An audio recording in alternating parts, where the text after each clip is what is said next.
साथियों नमस्कार। RCS political science current affairs की इस स्पेशल सीरीज में आपका पुनः स्वागत। साथियों, आज हम 4 टॉपिक्स पर चर्चा करेंगे जिनका संबंध करंट इश्यूज से है। अभी बहुत लाइमलाइट है ये इशू। आइए देखिए, पहला टॉपिक कौन सा है हमारा। सुप्रीम कोर्ट ने केंद्र सरकार से जवाब मांगा है, केंद्र सरकार को निर्देश दिया है। ये निर्देश किस संदर्भ में है? ये निर्देश है अगस्त 2024 के सुप्रीम कोर्ट के एक ऐतिहासिक फैसले से। ये ऐतिहासिक फैसला क्या है? समता आंदोलन समिति और कुछ अन्य लोगों की सुप्रीम कोर्ट के पास याचिका प्रार्थना गई कि एससी एसटी में जो आरक्षण है, उस आरक्षण का फायदा एससी एसटी में कुछ ही जातियां उठा पा रही है। अधिकांश जो जातियां, जो जनजातियां हैं, उनको इसका फायदा नहीं मिल पा रहा है।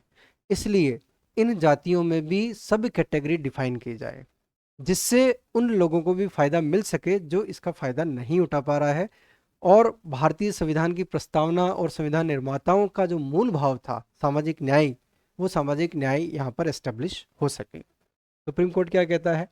सुप्रीम कोर्ट यानी 2024 अगस्त के फैसले में उस समय हमारे चीफ जस्टिस ऑफ इंडिया थे DY चंद्रचूड़। 7 न्यायाधीशों की ये समिति थी और 7 न्यायाधीशों की संवैधानिक इस पीठ में 6-1 से डिसीजन होता है। वो 6-1 से डिसीजन क्या है? सुप्रीम कोर्ट ये कहता है कि राज्यों के पास एक पावर है। वो पावर क्या है? कि एससी एसटी की इन जातियों की सब कैटेगरी डिफाइन कर सके। यानी राज्यों के पास ये पावर है कि उन कैटेगरी को डिफाइन करे, उन कैटेगरी का पता लगाए, उन कैटेगरी का डाटा दे कि जिससे जो है उनको इस आरक्षण का फायदा मिल सके। यानी सुप्रीम कोर्ट ये कहता है कि राज्यों को अनुसूचित जाति, अनुसूचित जनजाति के अंदर सब कैटेगरी करने का संवैधानिक अधिकार है। ये राज्यों के अधिकारों की बात को सुप्रीम कोर्ट डिफाइन करता है। आगे सुप्रीम कोर्ट कहता है कि जो सामाजिक रूप से एक विषम वर्ग का गठन करते हैं, जिससे उनमें अधिक से अधिक पिछड़े वर्गों के उत्थान के लिए आरक्षण प्रदान किया जा सके। यानी यहाँ पर हम जॉन रॉल्स के थ्योरी ऑफ जस्टिस की बात कर सकते हैं कि जहाँ हीनतम या न्यूनतम का अधिकतम फायदा, उनको अधिकतम लाभ मिलना चाहिए। इसी तर्ज पर सुप्रीम कोर्ट का ये एक ऐतिहासिक फैसला है। इस फैसले में क्या है? देखिए, हम जानते हैं कि क्रीमी लेयर का सिद्धांत ओबीसी के लिए है और ये क्रीमी लेयर का सिद्धांत जो है मंडल कमीशन की सिफारिशों पर आधारित है। अर्थात कुछ सुप्रीम कोर्ट ने सीमाएं निर्धारित की है कि अगर किसी के पेरेंट्स ए क्लास जॉब में है या पर्टिकुलर एक इनकम का एक लिमिट है, अगर उससे वो क्रॉस कर रहे हैं तो उनको ओबीसी में आरक्षण नहीं दिया जाएगा। यही बात सुप्रीम कोर्ट एससी और एसटी के लिए कर रहा है। तो देखिए, एसटी एससी का जो प्रतिनिधित्व जो इन सरकारी नौकरियों में कम है या जिनको इनका फायदा नहीं मिल पा रहा है, उनका डेटा इकट्ठा करें। सुप्रीम कोर्ट ने सरकार को ये कहा है कि इनका डेटा इकट्ठा करें, जिससे हमें पता लग सके कि वास्तव में आरक्षण का फायदा बिल्कुल न्यायिक रूप से सभी को मिल पा रहा है या नहीं मिल पा रहा है। देखिए, एडमिशन और नौकरियों में जो आरक्षण की बात है एससी एसटीज को, उनमें क्रीमी लेयर को बाहर करने की बात हो रही है। यानी एससी एसटी में भी जो क्रीमी लेयर है, जिनके पेरेंट्स ए क्लास जॉब में हैं, जो एक निश्चित लिमिटेड इकोनॉमिक कंडीशंस को क्रॉस कर रहे हैं, तो उनको क्रीमी लेयर डिफाइन किया जाए, जिससे फायदा उन लोगों को मिल सके जिनको वास्तव में इसकी आवश्यकता है।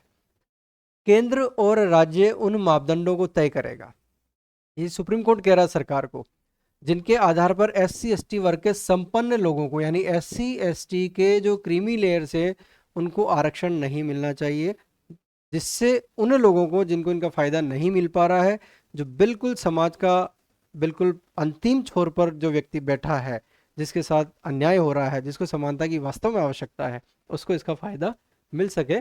तो ये देखिए, क्रीमी लेयर मंडल सिद्धांत, एससी एसटी में क्रीमी लेयर को लागू करना और सुप्रीम कोर्ट का ऐतिहासिक फैसला और समता आंदोलन समिति की सिफारिशें, इनकी जो इच्छा है कि वास्तव में सामाजिक न्याय की स्थापना तब हो पाएगी जब इसका आरक्षण का फायदा उस वर्ग को मिले, उस व्यक्ति को मिले जिसको इसकी सबसे ज़्यादा आवश्यकता है। तो ये सबसे इंपॉर्टेंट हमारे लिए सुप्रीम कोर्ट का केंद्र सरकार को आदेश निर्देश। आगे हम देखते हैं, बहुत छोटा सा टॉपिक है। ये टॉपिक क्या है? जापान में हाल ही में संसदीय चुनाव हो रहा है। हम जानते हैं कि पिछले लंबे समय से जापान में मिलीजुली सरकारें बन रही है और उससे वहाँ का जो पार्लियामेंट्री सिस्टम है वो वहाँ पर अस्थिर है। हाल ही में जापान में चुनाव होता है और एलडीपी यानी लिबरल डेमोक्रेटिक पार्टी की ऐतिहासिक जीत होती है और इसमें एलडीपी को जो है 465 सदस्यीय सदन में अकेले को 316 सीट मिलती है और 2/3 बहुमत ये जो एलडीपी है ये प्राप्त करती है। और नई प्रधानमंत्री जिसको आयरन लेडी के नाम से जाना जाता है, सनाए तकाईची, ये वहाँ की पीएम बनती है। ये दूसरा हमारे सामने एक हाईलाइटेड इशू है, इसको हमें ध्यान में रखना ज़रूरी है। आगे हम देखते हैं। अभी हम जानते हैं कि नई दिल्ली के मंडपम में, भारत मंडपम में एक एआई इम्पैक्ट सम्मेलन हो रहा है, जिसमें विश्व के कई देशों के प्रतिनिधि भाग ले रहे हैं और वहाँ पर आर्टिफिशियल इंटेलिजेंस की इम्पोर्टेंस और भविष्य में उसका जो प्रभाव है, उसकी जो भूमिका है, उस पर चर्चा हो रही है। और हमारा जो केंद्रीय पंचायती राज मंत्रालय है, इसने हमारे पंचायती राज सिस्टम को, यानी हमारा जो पंचायती राज सिस्टम है, जो वास्तव में एक डेमोक्रेसी का बेहतर एग्जाम्पल है, जिसमें स्थानीय लोगों को अपनी समस्याओं के समाधान करने के लिए खुद को रोल मिलता है, खुद वो अपनी भूमिका का निर्वाह करते हैं, खुद को पार्टिसिपेशन का अवसर मिलता है। तो इसी संदर्भ में इसको और ई गवर्नेंस की तरफ ले जाने के लिए और इसको इफेक्टिव बनाने के लिए पंचायती राज सिस्टम को आर्टिफिशियल इंटेलिजेंस के चैटबॉट का जो है यहाँ पर उन्होंने जनरेट किए हैं। 3 चैटबॉट है, एक चैटबॉट पंचम है और एक ई ग्राम साथी है और एक प्रमाण है। ये तीनों चैटबॉट जो है पंचायती राज व्यवस्था को बेहतर इम्प्लीमेंट करने के लिए, इनसे संबंधित समस्याओं का समाधान प्रस्तुत करने के लिए ये 3 एआई टूल हमारे सामने प्रेजेंट किए हैं। इनका नाम क्या है? सबसे पहले है प्रमाण। ये भी एआई चैटबॉट है, यानी पंचायती राज संपत्ति निगरानी और अधिसूचना। प्रमाण क्या है? पंचायती राज की जो संपत्ति है, उस संपत्ति की निगरानी हो और उसके बारे में बिल्कुल सही सूचना सबके पास हो।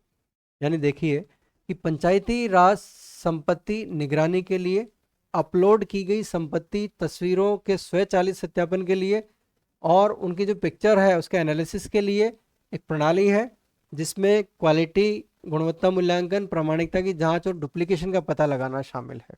यानी पंचायती राज की जितनी भी प्रॉपर्टीज़ है, वो प्रॉपर्टी बिल्कुल फुल प्रूफ हो, उसमें किसी तरह की डुप्लीकेसी नहीं हो, किसी भी तरह का उसमें गड़बड़ ना हो। इसके लिए इन्होंने एक प्रमाण नाम का एआई चैटबॉट हमारे सामने रखा है। ये एआई चैटबॉट जो है पंचायती राज से संबंधित इन विषयों पर उत्तर देगा और सिस्टम को और प्योरीफाई और अपडेट रखेगा। दूसरा चैटबॉट है ई ग्राम साथी, यानी शासन प्रक्रियाओं और सेवाओं से संबंधित पंचायती राज में जो प्रक्रियाएं हैं और जो सर्विसेज है, उनसे संबंधित जानकारी हमें देता है, हमारे को मार्गदर्शन गाइड करता है हमें, और जो भी रिएक्शंस है उसके ऊपर पंचायती राज अधिकारियों और नागरिकों की सहायता करता है। यानी ई ग्राम के माध्यम से सिस्टम की प्रोसेस और सर्विसेज के लिए पंचायती राज के अधिकारियों और नागरिकों को हेल्प करता है ई ग्राम साथी। ये दूसरा एआई चैटबॉट है। तीसरा एआई चैटबॉट क्या है? यह है पंचम। पंचम जो है पंचायती राज जनप्रतिनिधियों की सहायता के लिए।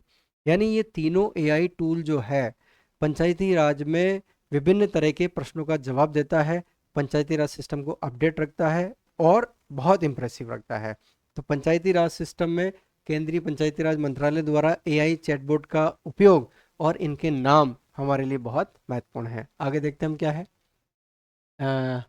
आगे जो है अंतर्राष्ट्रीय संबंधों को समझने के लिए ऐसी जानकारियों का हमें होना आवश्यक है। देखिए हम ये जानते हैं कि 17 फरवरी को बांग्लादेश के नए प्रधानमंत्री बन गए हैं तारिक रहमान, और 17 फरवरी को तारिक रहमान प्रधानमंत्री बनते हैं और 9 फरवरी को जो वहाँ की केयर टेकर सरकार थी, जो वहाँ की परामर्शदात्री सरकार थी, 9 फरवरी को यानी मात्र 7-8 दिन पहले अमेरिका के साथ एक व्यापार डील करता है। अमेरिका और बांग्लादेश में एक व्यापार डील होती है। यानी इतनी जल्दी क्या थी? इतनी जल्दी क्या थी कि बांग्लादेश को अमेरिका से एक बहुत बड़ा व्यापार समझौता करना पड़ा? इस बात को हमें समझना है। देखिए, अंतरिम सरकार और अमेरिका के बीच आपसी व्यापार समझौता, इसने बांग्लादेश की आर्थिक संप्रभुता पर प्रश्न चिन्ह लगा दिया है।